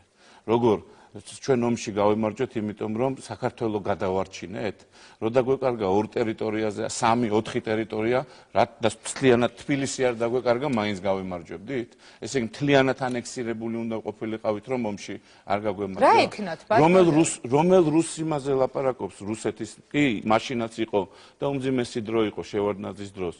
ვინ არის ბენდუქიძე? ვინ არის ჩვენი საგარეო საქმეთა მინისტრი? ვაშაძე. ესენი რუსეთის მოქალაქეები არიან. თქვენ იცით რომ რუსეთმა რო გამოაცხადოს მობილიზაცია, საომარი მობილიზაცია, კანონით უნდა წავიდნენ და რუსის ჯარში დადგენ და კალაშნიკოვი დაიჭირონ ხელში. რა ხდება ხალხო? ჩვენ აღარა გვაქვს ამდენი ტყუილის სმენის უფლება. რა ეკნა? თქვენ რა სიზავდით? აი, ერთი წლის წინ ლევან დღეს მოვდიოდი. კი ბატონო, ბრძანეთ და დაგისვამთ კითხვას. დღეს მოვდიოდი და მინდოდა რაც შეიძლება ნაკლებად ემოციური ყოფილიყავ, მაგრამ არ გამოდის, იმიტომ რომ ჩვენ იცით რა არის, მე გეტყვით ერთ ძალიან მნიშვნელოვან რამეს. საერთოდ სახელმწიფოს მართვა და სახელმწიფოს მშენებლობა შეიძლება ორი მეთოდით. პირველი მეთოდი, ესე იგი, როგორ მიუდგები შენ ხალხს. თავარი შენთვის თითოეული ადამიანის უფლება იქნება და ამისთვის აკეთებ შენ ყველაფერს. შენი თავის მაგალითებიდან კანონს იცავ, არ ხარჯავ ბევრ ფულს შენ სიამოვნებაში, აკეთებ სამუშაო ადგილებს, სასამართლოს აკეთებ და ასე შემდეგ და ასე შემდეგ. ეს არის პირველი მიდგომა შენი სახელმწიფოს აღმშენებლობის და მართვის, რომელიც სამწუხაროდ საქართველოში არ არის, მაგრამ ყველა ცივილურ ქვეყანაში ესეა და მეორე მიდგომა, როდესაც შენი ხალხი ფეხებზე ჰკიდია. ფეხებზე კიდია მათი უფლებები, ფეხებზე კიდია მათი თავისუფლება, სასამართლო ფეხებზე კიდია, მიპასუხეს ვინმე, რა აზრი აქვს საქართველოში სასამართლოს არსებობა. ხელისუფლებას ხალხი ფეხებზე კიდია თქვენ ამბობთ? ხელისუფლებას ხალხი, ადამიანის უფლება ფეხებზე კიდია. ოპოზიციას არ კიდია ფეხებზე ხალხი, როდესაც ძალიან დიდი საპროტესტო გამოსვლებია. თუ გავაგზავნებ ჩვენ ოფის თემაზე მე მეკნება და უეცრად ეუბნება ხალხს, რომ წადით და სადღეგრძელოები დალია. ჩვენ მივდივართ ჩვეულებაში. ქართველი ადამიანის ატრიბუტია, წესის ატრიბუტია 26 მაისს მით უმეტეს იმ დრო ისეთ გახარებულ დროს, როდესაც ხალხს გაურბოდა საკუთარი ჯარი, ეს კონტექსტებია ისეთი, რაც ძალიან მნიშვნელოვნად მოსატანია, სადღეგრძელო სამარცხვინო რამე არ არის და მით უმეტეს ღირსეული, სუფრაც არ არის სამარცხვინო რამე. ეხლა რა თქმა უნდა, ძალიან ბევრი კომუნისტების დროს, ძალიან ბევრი რამე ტრადიციებიც გადაგვარდა, თუმცა ეს ნელ-ნელა ვითარდება და ძალიან კარგი მაგალითია რადიო ნაცნობი და მისი ასე თუ ის მაგალითები. სადღეგრძელოში მე საპროტესტო მუხტის დაშლა ვიგულისხმებ, ბატონო ლევან და არა თვითონ სადღეგრძელოს 26 მაისს საპროტესტო მუხტის დაშლა ეს იყო ჩვენ არასდროს არ დავპირობდივართ ჩვენ საზოგადოებას, რომ მიტინგი იქნებოდა შევარდნით, შეგლეჯვით. საერთოდ ეს მანკიერი მოვლენა, რომელიც 23 ნოემბერს მოხდა ვარდების რევოლუციოდან, ეს იყო ქვეყნის სირცხვილი. თუ მე მაინტერესებს, თუ ჩემი აზრი გაინტერესებს, ქვეყნის სირცხვილი იყო, იმიტომ რომ ჩვენ მაშინ და ჩვენი ოპოზიცია პირდაპირ ძალადობაზე წავიდა არსებულ ხელისუფლებაში. ხო, მაგრამ მაშ რატომ შეიკრიბა ამდენი ხალხი? რისთვის კრებდით მაშინ ამდენ ხალხს პროტესტის დასაფიქსირებლად კრებდით? და რა მოიტანა მე ამან? რა შედეგი გამთავდა ეს პროტესტი იპოდრომზე, პროტესტი უშველებელი ნაკადი ხალხისა უზარმაზარი 13 იანვარს ინაუგურაცია. ამან მოიტანა ინგა გრიგოლიას გადაცემის აღდგენა, ამან მოიტანა მაესტროზე ლიცენზიის დაბრუნება, ამან მოიტანა ძალიან ბევრი პატიმარის გამოშვება, ამან მოიტანა ის, რომ ქართულ მართლმადიდებულ ეკლესიას აღარ იქცევიან ისე საზიზღვრად, როგორც 7 ნოემბრამდე ექცეოდნენ. ამან მოიტანა ის, რომ საზოგადოების ბევრი ძალიან დიდი ნაწილი თავის ღირსება დაუბრუნდა იმით, რომ მათ თავისი ოჯახის წევრები დაინახეს უსამართლო დაჭერილები უკან გამოშვებული. მაგრამ მათ არ უნდათ პრეზიდენტად ამან მოიტანა ადამიანი, ვინც ეს არის პრეზიდენტი და რა თქმა უნდა, მეც არ მინდოდა ის ადამიანი პრეზიდენტად, კი, გაუცრუე, მაგრამ რატომ ეკითხებით მე? იმიტომ რომ მე მომეკითხება. ჩემი პასუხისმგებლობა ადამიანი, რომელიც კინაღამ პრეზიდენტი გახდა. მე მახსოვს დათო უსუფაშვილის შემოსვლა ერთ-ერთ სტუდიაში, გამარჯობა ბატონო პრეზიდენტო, ასე მოგმართ. მე თვითონ გავცემ ამ კითხვას პასუხს, თქვენ რატომ მეკითხებით მე და მთელი საქართველო რატომ მეკითხება მე? იმიტომ რომ ყველაზე ბევრი მე მომეკითხება სამოქალაქო ომის თუ არა ომის შემთხვევაში. იმას კი არა, ვინც მე მეკითხება და არა ინგა გრიგოლიაშვილი, არა, მე მომეკითხებოდა ყველაზე ბევრი და მიხეილ სააკაშვილი და მთელი მსოფლიო ბუშის ადმინისტრაცია მზად იყვნენ, რომ საქართველოში მიხეილ სააკაშვილის გამისთვის დაწყებულიყო სამოქალაქო დაპირისპირება და დაწყებულიყო სამოქალაქო ომის და ამის ნათელი მაგალითი ჰქონდა ჩვენ 7 ნოემბერს. კი, მაგრამ როდესაც ლიდერობა გადაწყვეტეთ, არ იყავით მზად იმისთვის, რომ შესაძლებელია თქვენ ძალიან დიდი პასუხისმგებლობის აღების წინაშე დამდგარი მე როცა გადავწყვიტე, ერთადერთი რამისთვის არ ვიყავით მზად, რომ ჩემი ინტერესები დამეყენებინა საქართველოს ინტერესებზე წინ, რასაც დღეს აკეთებს მიხეილ სააკაშვილი. ამისთვის არ ვიყავი მზად, ამისთვის არასდროს არ ვარ მზად და 100% რეიტინგი არღის ამისთვის არ არსებობს. არც 5%, არც 10, არც 90, რომ ოდესმე საკუთარი ჩემი ინტერესი გინდა ჩემი მეგობრების დავაყენო. დათმეთ ეს ინტერესი, ბატონო ლევან, 100.000 ჯერ დასმულა ეს შეკითხვა თქვენი გარიგებების, ფარული შეხვედრების სააკაშვილთან, რაღაც იქ ფინანსური ინტერესების და ასე შემდეგ. როდესაც ამ კითხვას გისვამენ ხოლმე, თქვენი დამოკიდებულება როგორია? ჩუმად ლევან გაჩეჩილაძე რატო შეხვდაო? რატო არ ჩაგვაყენა საქმის ყურში, როდესაც იგი აპირებდა სააკაშვილთან მოლაპარაკებას? ჩუმად რატო მიდიოდა მოლაპარაკებებიო? სხვა შორის თქვენს ადგილას იჯდა 2 კვირის წინ უცნობი თქვენი ძმა, რომელიც ადასტურებდა გავრცელებულ ინფორმაციას, რომ სააკაშვილთან მიდიოდა მოლაპარაკებები იქ უშიშროების საბჭოს მდივნობაზე, ტელევიზიის დირექტორის ეკონომიკური პოსტების შემოთავაზებაზე და ამაზე ფიქრობდა მაშინ სერიოზულად ოპოზიცია. სააკაშვილთან იყო შეხვედრა, რომელსაც ხვებიც ესწრებოდნენ, ამ შეხვედრაზე საქმის კურსში იყო ეროვნული საბჭო, მე წავედი შტაბიდან და მოვედი შტაბში. რაც შეეხება სხვა ჭორებს, მოდი მე ვიტყვი, რაში ვარ სამდე მართალი. სამდე მართალი ვარ იმაში, რომ შევხვდი იმისთვის, რომ თავიდან აგვეცილებინა სამოქალაქო ომი და დაპირისპირება, არ მყوانი ვარ იმაში, რომ საჯაროდ არ შევხვდი, მაგრამ 100 ჯერ გაუგზავნე წერილი საჯარო შეხვედრაზე კანცელარიასთან მივარდით კიდევაც შეგვიშო და 7-5 წუთია 6-ზე პრეზიდენტას მას საღამოს 6 საათზე მუშაობა დაამთავრა და არ შეგვიშოს მე მგონი გახსოვთ ის სიუჟეტი. მაშინ ესე გამოგვისტუმრებს კანცელარიიდან, როდესაც კამერების თანხლებით მივდიოდით, მიუხედავად იმისა, რომ საჯარო შეხვედრა არ მოხერხდა, მე მაინც გადავწყვიტე ჩემი რეიტინგის საფასურად წავსულიყავი იმისთვის, რომ კიდევ ერთხელ ვიმეორო. და მეორესეთ, მე ვერ გიგო სადუნდაში რომელ შენობაში უნდა შევარდნილიყავი? პარლამენტის შენობაში, სადაც არ იმყოფებოდა სააკაშვილი, ახალ რეზიდენციაში, ძველ რეზიდენციაში. ვინც არ რისკავსო, ბატონო ლევან, ასეთი გამოთქმა გაგიგიათ. თქვენ თვითონ ვიახსენეთ ის 23 ნოემბერი უკაცრავად შევარდნა რომ არ ყოფილიყო, შევარდნაში ამის უკან დგას ხალხის პროტესტი, რომელიც მაშინ შევარდნაძის მმართველობას აპროტესტებდა. თქვენი ხალხი რამდენი იყო იმ შევარდნის თანამონაწილე იყო თვითონ ხელისუფლება. მე კი არ მოგიწოდებ შევარდნაზე, მაგრამ უბრალოდ კითხავს. არა, მე არ დამადანაშაულოთ, როგორც წესი შემდეგ ჟურნალისტებს ადანაშაულებენ ხოლმე. იმ შევარდნის თანამონაწილე თვითონ ხელისუფლება იყო. იმ შევარდნის მონაწილე იყო თვითონ ხელისუფლება. უშიშროებამ როგორ გაუღო კარი, როგორ შევიდნენ, რა რეაქცია მოყვა. შევარდნაძის ხელისუფლება. შევარდნაძე 10 საათზე დასაწყები პარლამენტის ხტომა საღამოს 4 საათზე დაიწყო. 10 საათზე რო დაიწყო, იქ იმის დაელოდებოდა და ახალი მემარჯვენეები რომ არ შესულიყვნენო. მე ამ შეკითხვას სხვა შორის დავით გამყრეიძეს როცა იქნება ჩვენი სტუმარი, მაშინაც დავუსვამ და გავახსენებ კიდევ ერთხელ. ახალ მემარჯვენეებზე იმ წუთში არაფერი არ იყო დამოკიდებული, აბსოლუტურად არაფერი არ იყო დამოკიდებული. ეს იყო ხელისუფლების და ოპოზიციის ერთდროული შეთქმულება ხელისუფლების გადაბარებაზე. მოდი დავალებთ თავის შევარდნაძეს და მიუბრუნდეთ ერთის წინანდელობა. რა თქმა უნდა, ხელისუფლება შეიძლება სხვა ჯგუფს უნდა გადაბარებოდა, მაგრამ თავისი ქარიზმით სხვა ადამიანს გადაბარდა ეს ვის უნდა გადაბარებოდა?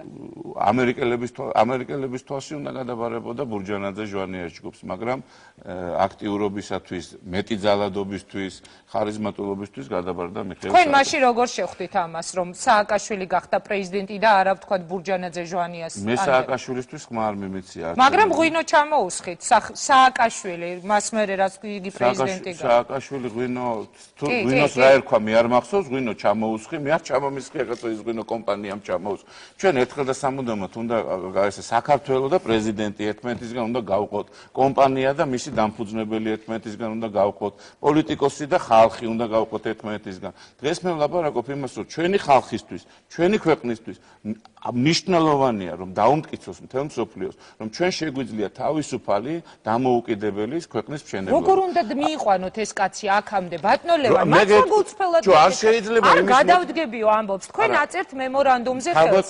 რა იქნება? არ შეიძლება იმის მოთმენა. ამდენი ტყუილის დაჯერება არ შეიძლება. კი, მაგრამ თუ კი ხალხი ითმენს. ჩვენ როგორი ხალხი ვართ, იცი? აი, ბევრს შინაურშიც დამჭერია, შეიძლება ჩემ თავშიც დამჭერია, არ ვიცი. საერთოდ საზოგადოების გარკვეული ნაწილი სხვაზე ცუდის ლაპარაკი მოგწონს. მოგწონს სხვაზე ჭორაობა. იმის მაგალითად რომ ჩვენი საქმე ვაკეთოთ, სულ რაღაცებს ვკირკნით. ამას ეს ქართველების ბუნებაა და შესაძლებელია არა მარტო ქართველების მაგრამ ეს კი, მაგრამ ეს თქვენ ამ ხალხის ლიდერი უნდა გამხდარიყო. კი, მაგრამ ეს ხალხია იგივე ხალხი, რომელმაც კომუნისტური რეჟიმის დროს საკუთარი ენა დაიცვა. ეს ხალხია იგივე ხალხი, რომელმაც 9 აპრილი მოუწყო კომუნისტური 7 ნოემბერი მოაწყო. ორი უკიდურესობა გვაქვს, ხო? კარგი, დავანებოთ ქართველი ხალხის ბუნებას თავი და მიპასუხეთ, როგორ აპირებთ მიიყვანოთ სააკაშვილი გადადგომამდე. ძალიან სერიოზულია ის მოთხოვნა და პირობა შემდეგ, რომელსაც არ უნდა შეურიგდეთ იმას, რაც დღეს საქართველოში ხდება. რა ფორმით, ბატონო ლევან, როგორ მიაღწევთ, რომ იგი გადადგეს? როდესაც არ გიტოვებენ პროტესტის სხვა ფორმას, იმ ფორმით, რა ფორმასაც გიტოვებენ. ჩემის მაწმენით, პროტესტის სხვა ფორმა თუ არა და ქუჩის აქციები არ რჩება. რა თქმა უნდა, ძალიან მნიშვნელოვანია ალტერნატიული გუნდის დაფიქსირება. რა თქმა უნდა, ძალიან მნიშვნელოვანია ეკონომიკური ხედვა. რა თქმა უნდა, ძალიან მნიშვნელოვანია ეკონომიკური კრიზისიდან გამოყვანის მაგალითები. აი, ორს მოვიყვან. იმ ფულით, რაც ერთ წელიწადში მათ ქართულ ჯარს დაახარჯეს, 1000 საწარმოს გახსნა იყო შესაძლებელი და მილიონი ადამიანის დასაქმება. ჯარი არ სჭირდებოდა ქვეყანაში, რომელსაც ოკუპაცია ამზაფხულს მოუწყო რუსეთმა. პირდაპირ მნიშვნელოვანია. აი ესეთივე ოკუპაცია თავიდან აიცილა საქართველოს უახლოეს ისტორიაში პირველმა პრეზიდენტმა, მეორე პრეზიდენტმა, ყოველ შემთხვევაში გააყინა ის კონფლიქტები. რუსეთის ღია ოკუპაცია არც ერთ შემთხვევაში არ ყოფილა. გაყინული უნდა ყოფილიყო კონფლიქტები და არ უნდა შეხებოდნენ. რუსეთის შემთხვევაში კონფლიქტი უნდა გადაწყდეს მხოლოდ მშვიდობიანი გზით, არა მილიტარიზაციის გზით, არა მილიტარისტული რიტორიკის გზით, არა ტყუილების გზით. კაცო, შეგიშვან თქვენ ეთკაში ბოდიში რუსული სიტყვისთვის ეხლა რაც არ უნდა აგინო რა მოერევი აი თქვენ რომ ყოფილიყავით უკვე პრეზიდენტი ლევან გაჩეჩილაძე ძალიან დიდი შანსი გქონდათ ხო და ამ დროს რუსეთის მხრიდან მომხდარიყო ჩვენი ქვეყნის ოკუპაცია რას იზამდა ლევან გაჩეჩილაძე არ აყვებოდა ამ ომში არ დაიცავდა ძალისმიერი მეთოდით საკუთარ ტერიტორიებს და ხალხს პირდაპირ მიპასუხეთ აი თქვენ როგორ მოიქცეოდით თქვა თქვენ ხართ პრეზიდენტი და განხორციელდა ოკუპაცია ქვეყნის თუ ჩვენმა ხელისუფლებამ დაიწყო ომი მანამდე არ მივიყვანდი ინგა საქმეს მანამდე არ მივიყვანდი საქმეს არანაირად არ მივიყვანდი არც საერთაშორისო ზეწოლით არც შიდა ადამიანების ზეწოლით არ მივიყვანდი მანამდე საქმეს რომ რუსეთს ღიად მოეხდინა საქართველოს ოკუპაცია ამამდე არ მივიყვანდი საქმეს ძალიან წლების განმავლობაში ქართული ნიჭი სულ გადაგებდა კარგ ურთიერთობას. ძალიან ადვილად გვაძლევდა ეს კარგი ურთიერთობა. აფხაზეთის ტერიტორიაზე მე პირადად სამჯერ ძლივს მოვხდი, როგორც ჟურნალისტი, ისეც კი ვერ შევდიოდი. აღარაფერს ვამბობ ათასობით გამოყრილ იქიდან ადამიანზე, რომლებიც აქ უმწეო მდგომარეობაში არიან დღემდე. რას გვაძლევდა ეს გაყინული კონფლიქტები? აი გედავებით უბრალოდ ოპონენტი რას გვაძლევდა გაყინული კონფლიქტები და არაფერს, მაგრამ აფხაზმა და ოსმა უნდა იგრძნოს, რომ რუსეთში კი არ ჯობია ცხოვრება, საქართველოში ჯობია. აქ უფრო მეტი თავისუფლება, აქ უფრო მეტი ადამიანის თავისუფლება, მეწარმეობის უფრო მეტი თავისუფლება, აქ არის მეტი უფრო სიტყვის თავისუფლება, აქ არის უფრო სასამართლო თავისუფლება მეტი. ვის რა ყველამ ვიცით რა ავტორიტარული რეჟიმია რუსეთში. ვის სულ არ უნდა მით უმეტეს პატარელს იცის რომ პატარა და შეიძლება ერი გადაშენდეს. რუსეთში შეიძლება ისე გაიბნენ ოსები და აფხაზები, რომ საერთოდ თავის ტერიტორიაზე უკვე სხვა რუსებმა მოიმატონ და იმათი აქედან გამო შენ რას აკეთებ იმისთვის, რომ დააინტერესო რომ ამ სახელმწიფოში ჯობია ცხოვრება და არა იმ სახელმწიფოში. ძალადობით არ გადის კაცო, ყველა ერს თავისი ღირსება. ერთი კითხვა მინდა დაგისვა, ძალიან შემაშფოთებელი ინფორმაცია. წინა გადაცემაში ჩვენ მოვისმინეთ ქალბატონი ნინო ბურჯანაძისგან, როდესაც ომზე არის საუბარი, იგი გამოთქვამდა ეჭვს, რომ დაღუპული ბიჭების რიცხვი, რომელიც იქნა დასახელებული, არ შეესაბამებაო სიმართლეს. იგი ასე ვარაუდობდა. რა ინფორმაციას ფლობს ლევან გაჩეჩილაძე? მე ნამდვილად ინფორმაციას ფლობ იმას ზუსტად ვადასტურებ, რომ თვითონ რიცხვი მეტია. რის საფუძველზე დაკარგულებ იმის საფუძველზე თუ რაოდენ ტყუილს ვისმენს სახელმწიფო წყაროებიდან ამასთან დაკავშირებით და იმის საფუძველზე რომ ჩვენთან რამოდენიმე ოჯახი მოდიოდა და თავის შვილებს ეძებდა რომელიც უგზო იყო დაკარგული და მათ არ ჰქონდათ ინფორმაცია თუ სად იყვნენ თუ ადამიანი ცოცხალია და და 21 საუკუნეში კომუნიკაციას თავის ოჯახთან ვერ ამყარებს, ეს არის აბსოლუტური აბსურდი. როდესაც ადამიანი ცოცხალია, ის იმ წუთში დარეკავს თავის სახლში მეუღლესთან, დედასთან თუ მამასთან და იტყვის, რომ ვარ ცოცხალი. უგზაუკლოდ დაკარგული რას ნიშნავს ახლა 21 საუკუნეში მართალი რომ 21 საუკუნეში ძალიან ძნელად წარმოსადგენი იყო თითოეული ჩვენგანისთვის, თუნდაც ის რომ ჩვენი სახლების თავზე დაფრინავდნენ რუსული თვითფრინავები, სწორედ ამიტომ დავსვი ეს შეკითხვა, როცა ხელისუფლებას აკისრებს ოპოზიცია პასუხისმგებლობას, თვითონ რას იზამდა თქვა ამ შემთხვევაში. მოდით მიპასუხეთ. სააკაშვილი ხაზგასმით ამბობს, მე უნდა ვიყო პრეზიდენტი 2013 წლამდე, მე არ ვაპირებ დავნიშნო ადამიანელი არჩევნები, მე არ ვაპირებ გადავდგე. როგორ აპირებთ რომ სისრულეში მოიყვანოთ თქვენი დანაკადები, თქვენი მუქარა, თქვენი პირობა? უპირველეს ყოვლისა არ გადადგა ეს კაცი. აი რას აკეთებთ მე? მოეწერა ხელი მე. ხალხი არის ძალიან სერიოზული სამუშაო, ხალხი არ უნდა იყოს დაგსაქსური და გათიშული. შემდგომ ოპოზიციაში არის ძალიან სერიოზული სამუშაო, ამისთვის საჭიროა ერთობა. ჩვენ ქართველებმა და სწორედ ქართველებმა ამ სიტუაციაში ქართველებმა უნდა დაუმტკიცოთ მთელ მსოფლიოს, რომ შეგვიძლია თავისუფალი საქართველოს აშენება. ჩვენ თავისუფალ საქართველოს ვერ ავაშენებთ, თუ ჩვენ კიდევ ავყევით შიშს, ავყევით მუქარას, რომ ეს არის რუსული სცენარი, ავყევით იმას, რომ ეს არის დესტაბილიზაცია და სახელმწიფო სახელმწიფო 5 იანვრის არჩევნების მერე ჩემოინგა გადატრიალებულია უკვე. კრიმინალური გზით აქვს ამ ხალხს მიტაცებული არჩევნები თავისი არჩევნების გზით. ხო, მაგრამ ის რეზიდენციაში ადამიანი, რომელიც არის პრეზიდენტი, თქვენ ხართ ოპოზიციაში და გაურკვეველია ჯერ კიდევ რას მიაღწევთ ამ ბრძოლაში. ხო და ზუსტად იმიტომ ვახსენე 9 აპრილი, იმიტომ ვახსენე 7 ნოემბერი, იმიტომ ვახსენე ჩვენი დედაენის დაცვის დღე, რომ ჩვენ შეგვიძლია ისეთი კოორდინაცია, ჩვენ შეგვიძლია ისეთი გაერთიანება, ჩვენ შეგვიძლია ისეთი ეროვნული კონსოლიდაცია, რომ რამოდენიმე მოპარპაშე მატყუარას დავამთავრებინოთ თავისი ეს ტყუილები ჩვენს ქვეყანაში. რომელ ერთიანობაზე მელაპარაკებით, ბატონო ლევან? მოდით, კითხვას დაგისვამთ. სად იყო მემორანდუმზე ეროვნული ფორუმის, იგივე გუბას სანიკიძის, ირაკლი მელაშვილის, კახა შარტავას ხელმოწერები? სად იყო ნოღაიდელის ხელმოწერა, რომელიც ოპოზიციაშია, თქვენ მასთან ჯდებით სალაპარაკოთ, მიუხედავად იმ ძალიან მწვავე განცხადებებისა, რომელსაც ოპოზიციისგან ვისმენდით ხოლმე მისი პრემიერობის დროს. სად იყო ირაკლი ალასანიას ხელმოწერა ბურჯანძე, ასე შემდეგ? ანუ იქ არ იყო მთელი ოპოზიცია. ეხლა მე სალაპარაკოს ჯდები ყველასთან, როდესაც უყურებ, რომ ეს არის საქართველოს ინტერესი და საქმის ინტერესი, რომელსაც მე ვემსახურები.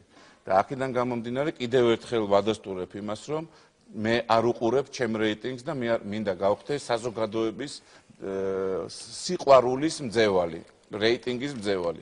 თუ სხვანაირად ჭირდება ჩემ ქვეყანას, წავალ რუსეთშიდაც გავფრინდები და რუს დიპლომატებსაც შევხვდები იმისთვის, თუ ესე ჭირდება ჩემ ქვეყანას და არა მარტო ნოღაიდელს და არა მარტო სააკაშვილს. მინდა გითხრათ ესე. თუ ესე არის საჭირო საქმისთვის და ქვეყნისთვის. რაც შეეხება ერთიანობა მემორანდუმზე ეს არაფერი არ არის. მე ღრმათ ვარ დარწმუნებული, რომ გუბაზი მთელი მისი პარტია, ყველა ღირსეული ქართველი, ეს და არც ნუ დავარქმევთ ოპოზიციური ძალების ერთიანობას. ეს უნდა იყოს ქართველი და კონკრეტულად ქართველი ხალხის, ნიშნელოვნად ქართველი ხალხის და რა თქმა უნდა არა ქართველი საქართველოს მოსახლეობისაც ერთიანობა, ერთი ინტერესების გარშემო. და რატომ არ იყო იქ ხელმოწერები? ამას გეკითხებით. აი ვთქვათ ირაკლი ალასანია, რომლის ჩამოსვლასაც ამდენი მე დარწმუნებული ვარ, ეს ადამიანები ერთ კონკრეტულ დღეს რა გითხრეს? არა, აი მე მინდა ლევან გაჩეჩილაძე მოგოჩიჩის ხოლმე, აი ესეთი პირდაპირი და გულწრფელი პასუხი. ალბათ დაუკავშირდით ალასანიას. რა გითხრათ? მოვალ თუ არ მოვალ? რატომ არ მოვაწერ ხელს? რა იყო მისი პასუხი? ალასანია მითხრა, რომ მე ვიზიარებ ამ კონკრეტული მემორანდუმის ტექსტს და მე ძალიან მალე ამას ხელს მოვაწერ და პრობლემა არ არის. ნოღაიდელმა, გუბას სანიკიძემ, ნინო ბურჯანაძემ. ნოღაიდელთან იმ შეხვედრის მერე კავშირი არ მქონდა, ნინო ბურჯანაძე ქალბატონი სალომესგან ვიცოდი რომ აწერდა და ფორუმი, რაშიდაც აბსოლუტურად ვეთანხმები, ითხოვს გარანტიას, რომ მე მოვაწერ ხელს ამ მემორანდუმს. ოღონდ საპარლამენტო არჩევნები თუ გადმოაგდო მიხეილ სააკაშვილმაო, მიხეილ სააკაშვილის ჩატარებულიო, იმაზე ნუ წახვალთო. ნუ დაუშვებთ იმის პრეცედენტს, რომ ოპოზიცია კიდევ ერთხელ გაიხლიჩოს, ზოგი წავიდეს და სააკაშვილი მერაბიშვილის არჩევნებზე გავიდეს ისევ და რაღაცა 5, 6, 10 ადგილი მიუგდონო და ზოგი არ წავიდესო. სააკაშვილის და მერაბიშვილის არჩევნებში კიდე ნუ არ წავალ, თუ რამეს დავიწყებთო, სააკაშვილის გარეშე ჩავატაროთ თავისუფალი არჩევნები, იმიტომ რომ პოლიტიკური რომანტიზმი ხომ არ არის შეპყრობილი ქართული ოპოზიცია უკაცრავად. არა, ცუდი არაფერი არა, გადასარევია რომანტიკა, მაგრამ როცა პოლიტიკურ პერსპექტივებზეა საერთოდ სიყვარულზე დგას დედამიწა.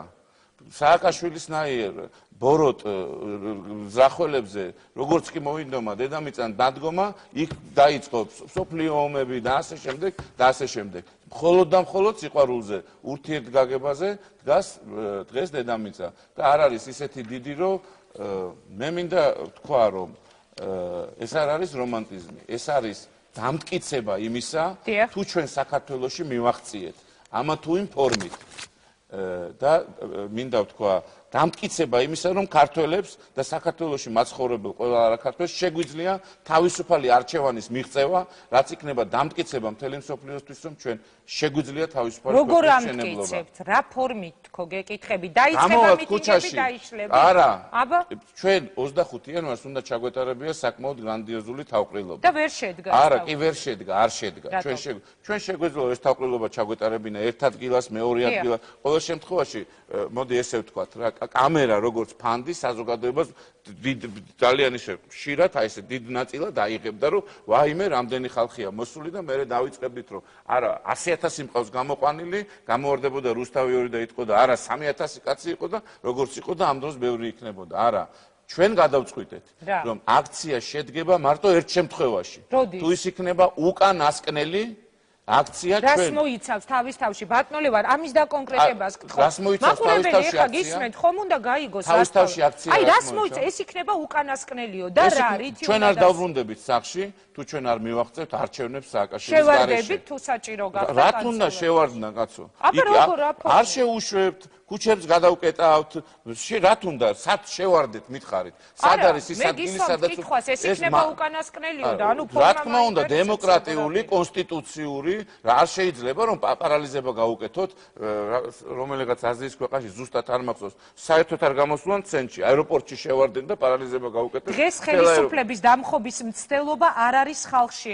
20 წუთის წინ დაახლოებით თქვა ეს ნიკა გვარამიამ, რა სიტყვით თქვენ? ეს დავტოვოთ ჩვენ ნიკა გვარამიას აზრად, მე გეტყვით ერთ რამეს, რომ ნიკა გვარამიამ ძირითადად ორი სიტყვით კიდე მაპასუხებიათ ეკონომიკურ კრიზისზე ილაპარაკა და რასაკეთებს სახელმწიფო ამისთვის არ უთქვია. რასაკეთებს? ნახევარი საქართველოს მოსახლეობა დამრჩვალია დღეს მცირე კრედიტებით, რომელიც მას კონკრეტული პროდუქციისთვის აქვს აღებული. სახელმწიფო მოაწყო ფორს-მაჟორი, ეკონომიკურად ომი და შესაძლებელია ამ კრედიტების ჩამოწერა ბანკების მიერ და არაფერს არ აკეთებს ამისთვის სახელმწიფო და რატო? იმიტომ რომ ისევ დაიმონოს, ისევ დააშინოს, ემუქრებიან ამ ხალხს, ვიღაცამ ფოტოაპარატი იყიდა, ვიღაცამ მაწივარი ტელევიზორი თუ მანქანა. ესეთი ხალხი არის ასეულ ათასი. ეს პრობლემა რომ მოდის და მებრიქება, იქ რას აკეთებ? იქ მე რომ წავიყვან ჩემ გადაცემას, ზუსტად რეცეპტს ვიტყვი ეკონომიკის სექტორმა რა უნდა გააკეთოს და ეს არ იქნება პოლიტიკური. ეს იქნება მომხმარებელზე დაფუძნებული გადაცემა. კარგით, ბოლო კითხვა უნდა დაგისვა, თქვენ ახსენეთ თქვენი გადაცემა და რამ გამოიწვია ჟურნალისტებს აღარენდობით და პოლიტიკოსების ხდებით? ისე საინტერესოა ოპოზიციის დამოკიდებულება ჟურნალისტების მიმართ, ჩვენ ნახეთ გასულ წელს მიტინგებზე, ძალიან მძიმედ ექცეოდნენ, როცა ნაციონალურ მოძრაობაზე არის ხოლმე პრეტენზია და არც თუ ისე უსაფუძვლო კი არა და ზუსტადად სწორად ნათქვამი პრეტენზია, როგორ უდიერად ეპყრობოდნენ ისინი ჟურნალისტებს, ანალოგიური ვიხილეთ ჩვენ ოპოზიციის მიტინგებზეც. ეხლა თქვენ გახდებით ჟურნალისტის როლში იქნებით და იგივე რომ გაგიკეთოთ რესპონდენტმა, რასაც თქვენ უკეთებდით თუნდაც ჟურნალისტებს. მე ბევრჯერ გამიყვია ჟურნალისტები ორფენად და კიდე ერთხელ გავყოფ და არიან ჟურნალისტები, რომლებიც არიან ნამდვილი ჟურნალისტები და არიან ჟურნალისტები, რომლებიც არიან მერაბიშვილის აგენტურა, უბრალოდ კამერები და მიკროფონები დარბიან. და ჩემ თავში ვწყვით, მე დღემდე რუსთავი 2-ს კომენტარს არ ვაძლევ და აღარ გავაგრძელებ ამაზე ლაპარაკს და არც ისინი არ იღებენ ჩემგან კომენტარს. რა, აქედან გამომდინარე და ეს ჩემი მოგონილი გადაცემა არ არის. მე ვეხმარები ჩემ ძმას, ეს არის გადაცემას გვია პოლიტბიურო და ძალიან ბევრი ცნობილი პოლიტიკოსი წაიყვანს ჟურნალისტის რანგში, იმიტომ რომ მე ვთვლი, რომ ძალიან საინტერესოა პოლიტიკოსები, როგორც ჟურნალისტები, რას ფიქრობენ და საერთოდ რა კითხვები აქვს. ეგება პოლიტიკოსებს აქვთ საზოგადოების კონკრეტულ ნაწილზე კითხები. ძალიან დიდი მადლობა. მე უნდა დავემშვიდობო ბატონ ლევანს, ისე ერთს ვიტყვი, როდესაც იგი ჟურნალისტის რანგში წარდგომაზე საუბრობს. ლევან გაჩეჩილაძეს ახასიათებს ამას წინა თქვი მაესტროს ეთერში. ერთი ასეთი უცნაური თვისება, როცა სრულდება გადაცემა, შემდეგ ესაუბრები და გეუბნება. კარგი იყო, საინტერესო იყო, მაგრამ და შემდეგ იწყება კრიტიკა. ახლა მე დავიტოვებ უფლებას, მე ჩავდგე უკვე კრიტიკოსის როლში და შევაფასო ხოლმე შემდეგ თქვენი გადაცემა. წარმატებებს გისურვებ, ძალიან დიდი მადლობა გადაცემაში მონაწილეობისთვის, კარგად ბრძანებით. საქართველოს უსურვებ წარმატებას და იყოს პირველი ნაბიჯი თქვენი გადაცემა ძალიან დიდი დღესასწაულისა და წარმატებისა, რასაც 2009 წელი ქვია. ძალიან დიდი მადლობა. მაშასე კიდევ გაკეთდა აქცენტი 2009 წელზე, გადაცემას ერქვა 2009 თუ 2013, თქვენ მოусმინეთ ხელისუფლებას, მოусმინეთ ოპოზიციას. ნახოთ როგორ განვითარდება მოვლენები. დიდი მადლობა რომ გვისმენდით, რომ გვიყურებდით. ერთმანეთს შევხვდებით მომავალ კვირას პირდაპირ ეთერში, ზუსტად 8 საათზე საღამოს.